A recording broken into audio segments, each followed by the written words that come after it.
भारत में जब भी कोई बड़ा राजनीतिक या सामाजिक विवाद सामने आता है तो हम अक्सर उसकी सबसे दिखाई देने वाली परत को देखते हैं। लेकिन क्या हर कहानी के पीछे सिर्फ वही होता है जो हमें दिखाई देता है? नमस्कार, मैं हूं पूनम कास्लीवाल और आप देख रहे हैं सच की परतें। कभी कभी एक परीक्षा का विवाद सिर्फ परीक्षा का विवाद नहीं रहता। एक मंत्री का इस्तीफा सिर्फ एक राजनीतिक फैसला नहीं होता और एक छात्र आंदोलन सिर्फ छात्रों की नाराजगी तक सीमित नहीं रहता। हाल के घटनाक्रमों को लेकर भी कई तरह के सवाल उठे हैं। नीट परीक्षा को लेकर छात्रों और अभिभावकों के बीच चिंता, कोचिंग संस्थानों की भूमिका पर बहस, शिक्षा मंत्रालय की जवाबदेही, धर्मेंद्र प्रधान के इस्तीफे को लेकर राजनीतिक चर्चाएं और इसके साथ ही भारत की शिक्षा नीति में हो रहे बड़े बदलाव। इन सबको एक साथ रखकर देखें तो सवाल उठता है, क्या हम केवल एक परीक्षा विवाद देख रहे हैं या इसके पीछे भारतीय शिक्षा व्यवस्था के भविष्य को लेकर एक बड़ा संघर्ष भी चल रहा है? आज सच की परतें में हम इस पूरे घटनाक्रम की परतें खोलने की कोशिश करेंगे। आप समझते हैं प्रधानमंत्री के संदेश और युवाओं के सीधे संवाद की इस परत को। प्रधानमंत्री नरेंद्र मोदी का युवाओं के नाम संदेश ऐसे समय में सामने आया जब देश में शिक्षा और प्रतियोगी परीक्षाओं को लेकर लगातार बहस चल रही थी। प्रधानमंत्री ने डिजिटल माध्यम के जरिए सीधे युवाओं से संवाद किया, लेकिन इस संदेश को केवल एक राजनीतिक वक्तव्य के तौर पर देखना शायद पूरी तस्वीर को समझना नहीं होगा। हमें यह भी समझना होगा कि आज की युवा पीढ़ी तक पहुंचने का तरीका बदल चुका है। आज का युवा टेलीविजन से ज्यादा मोबाइल पर है। वह अखबार से ज्यादा सोशल मीडिया पर खबरें देखता है और किसी नेता का संदेश अब केवल प्रेस कॉन्फ्रेंस या सरकारी चैनलों तक सीमित नहीं रहता। एक वीडियो, एक पोस्ट या एक सोशल मीडिया संदेश सीधे लाखों युवाओं तक पहुंच सकता है। प्रधानमंत्री का इंस्टाग्राम जैसे डिजिटल प्लेटफॉर्म का उपयोग इसी बदलते राजनीतिक संवाद का हिस्सा है। लेकिन यहाँ एक सवाल और महत्वपूर्ण है। जब देश के युवा किसी परीक्षा, अपने करियर और अपने भविष्य को लेकर चिंतित हों, तो क्या केवल संवाद पर्याप्त है या उस संवाद के साथ व्यवस्था में भरोसा पैदा करना भी उतना ही जरूरी है?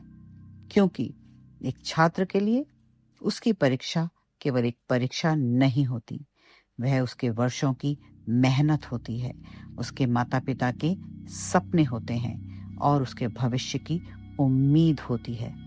इसीलिए प्रधानमंत्री का युवाओं से सीधा संवाद एक महत्वपूर्ण पहल हो सकता है। लेकिन उस संवाद की असली सफलता तभी होगी जब युवाओं को यह भरोसा भी मिले कि उसकी मेहनत, उसकी प्रतिभा और उसका भविष्य एक निष्पक्ष और पारदर्शी व्यवस्था में सुरक्षित है। और यहीं से हमारी अगली परत खुलती है, नीट की विवाद की परत। क्या यह केवल परीक्षा में हुई कथित अनियमितताओं का मामला है या इसके पीछे भारत की पूरी प्रतियोगी परीक्षा व्यवस्था और तेजी से बढ़ते कोचिंग सिस्टम को लेकर भी कुछ बड़े सवाल छिपे हैं? आइए अब खोलते हैं नीट विवाद की अगली परत। नीट भारत के लाखों मेडिकल एस्पिरेंट्स के लिए सिर्फ एक परीक्षा नहीं है, यह उनके वर्षों के सपनों का रास्ता है। लेकिन जब किसी प्रतियोगी परीक्षा की विश्वसनीयता पर सवाल उठाता है तो उसका असर केवल छात्रों तक सीमित नहीं रहता, उसका असर पूरे शिक्षा तंत्र पर पड़ता है।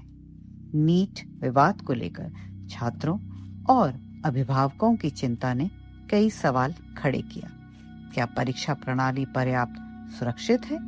क्या पेपर लीक जैसी आशंकाओं को पूरी तरह रोका जा सकता है क्या परीक्षा कराने वाली संस्थाओं को जवाबदेही तय होनी चाहिए?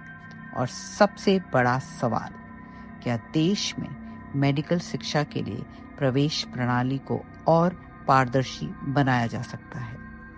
यही वह बिंदु है जहां चर्चा में एक और शब्द सामने आता है, कोचिंग इंडस्ट्री।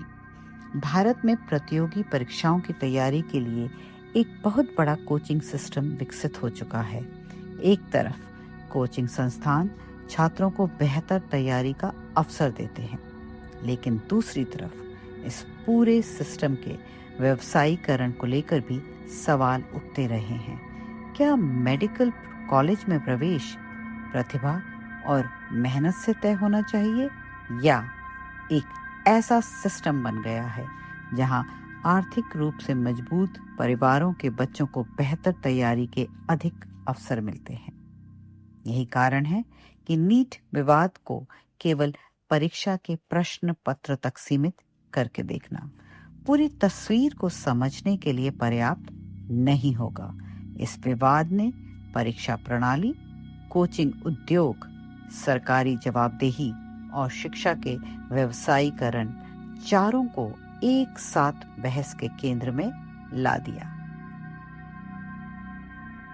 नीट विवाद के बाद जांच और सुधार की मांग तेज हुई।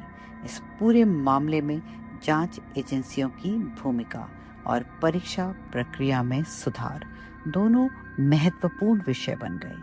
अगर किसी प्रतियोगी परीक्षा में अनियमितता की शिकायत सामने आती है तो सबसे पहली जरूरत होती है निष्पक्ष जांच की, क्योंकि लाखों छात्रों का भविष्य किसी भी परीक्षा प्रणाली की विश्वसनीयता पर निर्भर करता है।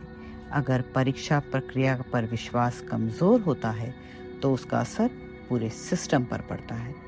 इसलिए जांच हो, दोषियों पर कार्रवाई हो और भविष्य में ऐसी घटनाओं को रोकने के लिए तकनीकी और प्रशासनिक सुधार किए जाएं। यह हर पक्ष की जिम्मेदारी है।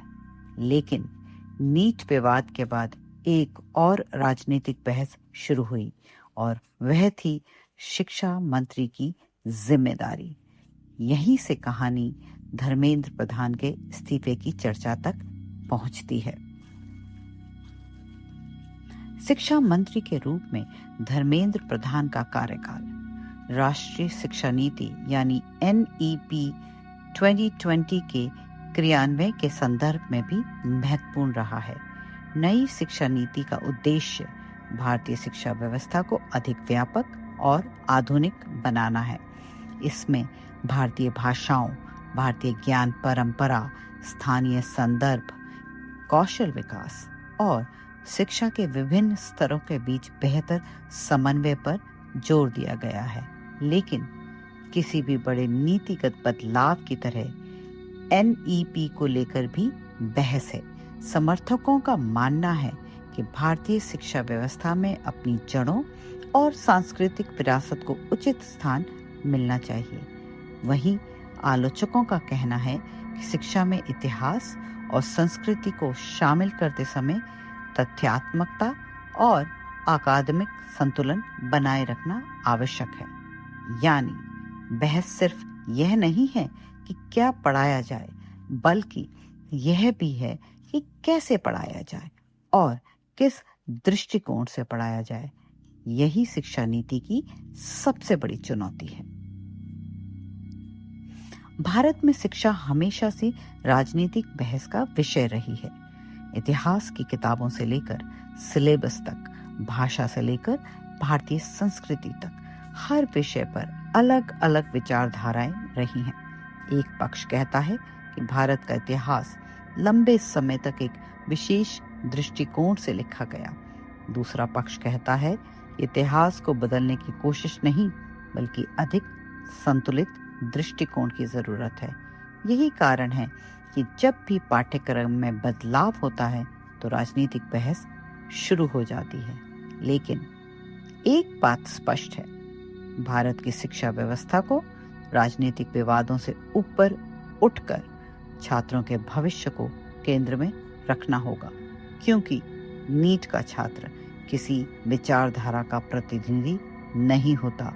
वह केवल अपने भविष्य के लिए संघर्ष कर रहा होता है और यही बात हमें हमेशा याद रखनी चाहिए। अब इस पूरी कहानी की एक और परत है, वह है जियो पॉलिटिक्स। मूल चर्चा में यह दावा किया गया कि भारत की स्वतंत्र विदेश नीति रूस से ऊर्जा आयात और वैश्विक मंच पर भारत की बढ़ती भूमिका कुछ अंतर्राष्ट्रीय शक्तियों को असहज कर सकती हैं। इस संदर्भ में कुछ विश्लेषक यह तर्क देते हैं कि भारत की रणनीतिक स्वायत्तता और स्वतंत्र विदेश नीति कई वैश्विक शक्तियों के पारंपरिक समीकरणों को चुनौती देती है। भारत आज एक साथ कई देशों के साथ संबंध बनाए रखने की कोशिश कर रहा है। रूस के साथ रक्षा और ऊर्जा का संबंध, अमेरिका के साथ रणनीतिक साझेदारी, यूरोप के साथ व्यापार और इंडो पैसिफिक में बढ़ती भूमिका। भारत की यह बहुआयामी विदेश नीति उसकी रणनीतिक स्वतंत्रता को दर्शाती है, लेकिन यह दावा कि किसी विशेष आंदोलन या राजनीतिक घटनाक्रम के पीछे विदेशी शक्तियों सीधे तौर पर जिम्मेदार हैं, इसे स्थापित तथ्य मानने से पहले स्वतंत्र प्रमाणों की आवश्यकता होगी। इसलिए यहाँ सवाल पूछना जरूरी है, लेकिन सवाल और तथ्य में अंतर बनाए रखना भी उतना ही जरूरी है। अब बात आती है विदेशी फंडिंग की।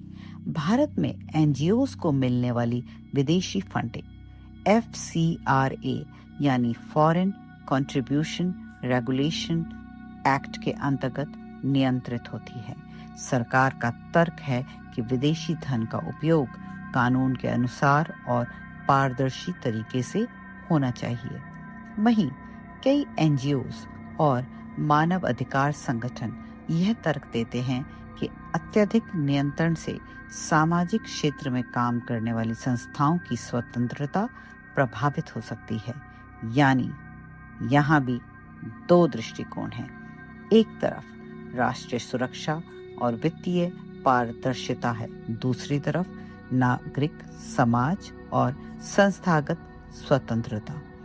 इसलिए FCRA को के लेकर चर्चा करते समय हमें भावनाओं से नहीं बल्कि कानून, पारदर्शिता और प्रमाणों के आधार पर बात करनी चाहिए। भारत के लिए सीमा सुरक्षा सिर्फ सैन्य चुनौती नहीं है।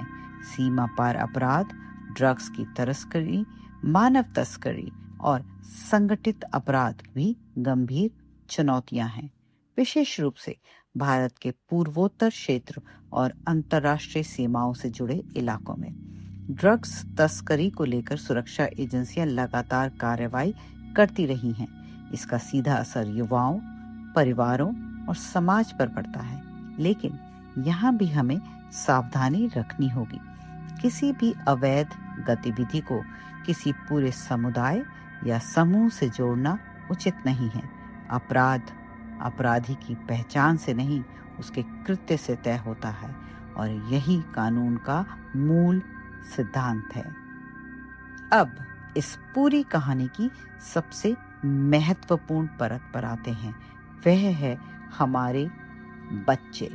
नीट हो, UPSC हो, IIT हो या कोई दूसरी प्रतियोगी परीक्षा, भारत के लाखों युवा हर साल अपने भविष्य के लिए संघर्ष करते हैं। उनके माता पिता अपने जीवन भर की बचत बच्चों की शिक्षा पर लगा देते हैं। ऐसे में अगर परीक्षा व्यवस्था पर सवाल उठता है तो इसका असर केवल परीक्षा तक सीमित नहीं रहता, यह एक परिवार की उम्मीद पर असर डालता है। इसलिए शिक्षा व्यवस्था की सबसे पहली जरूरत है विश्वास। छात्रों को विश्वास होना चाहिए कि अगर वे मेहनत करेंगे तो उनके साथ न्याय होगा।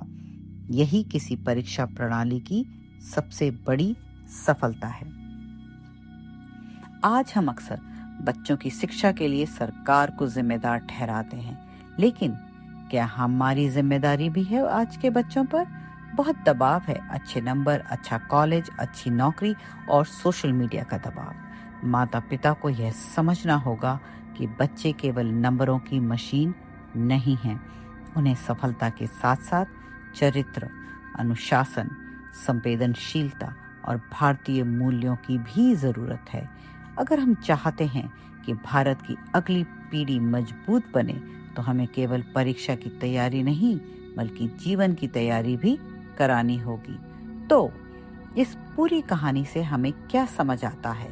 नीट विवाद केवल एक परीक्षा का मामला नहीं है। यह भारत की शिक्षा व्यवस्था, कोचिंग सिस्टम, सरकारी जवाबदेही और छात्रों के भविष्य से जुड़ा प्रश्न है। धर्मेंद्र प्रधान के इस्तीफे को लेकर राजनीतिक बहस, एनईपी को लेकर एक वैचारिक मतभेद, एफसीआरए को लेकर राष्ट्रीय सुरक्षा और नागरिक स्वतंत्रता की बहस और भारत की स्वतंत्र विदेशी नीति को लेकर वैश्विक समीकरण, ये सभी अलग अलग विषय हैं। इनके बीच संबंध खोजे जा सकते हैं, लेकिन हर संबंध को प्रमाणित तथ्य मान लेना सही नहीं होगा। इसलिए सच की परतें का उद्देश्य किसी एक पक्ष का प्रचार करना नहीं, बल्कि हर दावे के पीछे सवाल को सामने लाना है, क्योंकि लोकतंत्र में सवाल पूछना जरूरी है, लेकिन सवाल के साथ तथ्य भी जरूरी है और तथ्यों के साथ विवेक भी। आखिर हमारे देश का भविष्य किसी एक सरकार, किसी एक मंत्री या किसी एक राजनीतिक दल से नहीं बल्कि हमारे युवाओं से तय होगा। और अगर हमें भारत को मजबूत बनाना है तो हमें ऐसी शिक्षा व्यवस्था बनानी होगी जहां प्रतिभा को अवसर मिले, मेहनत को सम्मान मिले और हर छात्र को यह विश्वास हो कि उसका भविष्य निष्पक्ष और पारदर्शी व्यवस्था में सुरक्षित है। यही है सच की परतें। आपको क्या लगता है? क्या भारत की शिक्षा व्यवस्था में सबसे बड़ा सुधार परीक्षा प्रणाली में होना चाहिए या पूरे कोचिंग और शिक्षा तंत्र में? और क्या एनईपी भारत की शिक्षा व्यवस्था को वास्तव में बदल सकती है? अपनी राय कमेंट में जरूर बताइए। वीडियो पसंद आया हो तो लाइक करें, शेयर करें और सच की परतें को सब्सक्राइब करना ना भूलें। जय हिंद, वंदे मातरम।